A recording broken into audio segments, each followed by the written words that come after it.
దాన్ని skin bank అంటారు, egg banks, sperm banks, embryo banks. అంటే తల్లిదండ్రులు, ఇక్కడ తల్లిదండ్రులను విమర్శిస్తున్నాను అనుకోకపోతే, మీరు పిల్లలకి ఇంట్లో చదువుతో పాటు వాళ్ళకి ఇంట్లో పనిని కూడా నేర్పండి. నాకు తెలిసి ఒక డైవోర్స్ కేసు మా దగ్గరికి వచ్చింది. తల్లిదండ్రి వచ్చారు, మా అమ్మాయి డైవోర్స్ కావాలండి అని. ఎందుకండి అంటే, మా అమ్మాయి అతని కంటే ఎక్కువ చదువుకుంది, ఎక్కువ సంపాదిస్తుంది, పని పంచుకోమంటే పంచుకోడు. అంటే ఏ రకమైన పని పంచుకోవట్లేదండి అంటే, ఇద్దరు ఆడపిల్లకి 2 జడలు వేయాలట, ఒక జడ భర్త వేస్తాడట, ఒక జడ భార్య వేయాలట. భార్య జడ వేస్తే భర్త వేయకపోతే ఆ పిల్ల ఆ రోజు జడ లేకుండా స్కూల్కి వెళ్ళాలి. ఇలాంటి పంచుకునే సంస్కారం మన పిల్లలకి నేర్పుతున్నాం.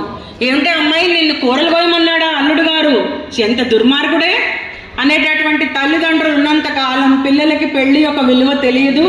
వాళ్ళ పిల్లలు సంసారాలు నిలబెట్టుకోవాల్సిన బాధ్యతని, అగత్యాన్ని తెలుసుకోలేరు. ఇందాకనే మనం వింటున్నాం హిందూ సంఖ్య తగ్గిపోతుందని. ఎందుకు తగ్గుతోంది అంటే, మనం ఒక పిల్లవాడు చాలు, ఏం పెట్టి పోషిస్తామండి ఇద్దరిని కంటే అనే పరిస్థితి మనం ఆలోచిస్తున్నాము. ఆ ఇంకో పిల్లవాడి బదులు మనకు ఒక కారు కావాలి, ఇంటి ముందర ఒక బంగళా కావాలి, ఒక 3 బెడ్రూమ్ కావాలి, ఒక 5 బెడ్రూమ్ కావాలి, ఒక విల్లా కావాలి.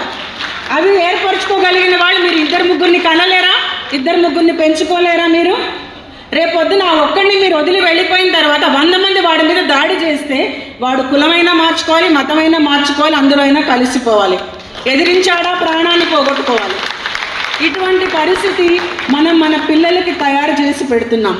లేవగానే చదువెంత ముఖ్యమో, మనం లేవంగానే వాళ్ళకి పుస్తకం మాత్రమే చేతిలో పెట్టి అన్నం ముద్దలు నోట్లో తినిపించి వాళ్ళని ఎందుకు పనికి రాకుండా చెయ్యకుండా, వాళ్ళకు వ్యాయామాలు, ఇంటి పనులు, మన కల్చర్, మనకు సంబంధించిన దేశభక్తిని, వీటన్నింటినీ కూడా తల్లిదండ్రులే నేర్పించాలి పిల్లలకి. ఆ రకంగా మీరు చెప్తే, ఒకప్పుడు మెటర్నిటీ వార్డ్స్ ఉన్న రోడ్లు కళకళలాడుతూ ఉండే మెటర్నిటీ వార్డ్స్ చోటులో ఇవాళ మనము స్టెరిలైజేషన్ అండ్ ఇన్ఫర్టిలిటీ క్లినిక్స్ని చూడాల్సిన అగత్యం మనకు ఏర్పడేది కాదు.